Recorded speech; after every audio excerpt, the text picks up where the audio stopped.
A másodosztályú meccs ellenére a szokásos rituálék megmaradtak. A 11 éves Kovács Gábor 5 éve elsőként érkezik dobjával, nagyapja a Vasasban focizott. Valamennyi brazil játékengedélye megérkezett, így komplettül állt ki a Vasas a Fradi második csapata ellen.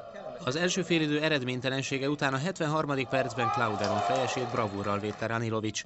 A 82. percben aztán Simita beadását Belicki puskázta el, míg 3 perc múlva Mundi beadásából Klauderon beállította a végeredményt.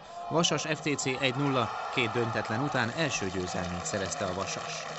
Mindig a feljutás lehet a cél. Az, hogy megvalósul-e, mindent megteszünk ennek érdekébe, ígérni nem tudok semmit. Az elmúlt évek elhibázott lépéseit anyagilag ezt helyre hozzuk. Folyamatosan fizetjük a kötelezettségeket, be tudjuk fejezni november végéig a konszolidálást. Erkölcsileg a klubot tehát helyre fogjuk tudni állítani, korrektül és erkölcsösen próbáljuk a klubot irányítani és vezetni. Végre ez a nyugalom visszatérhet a Fáy utcába.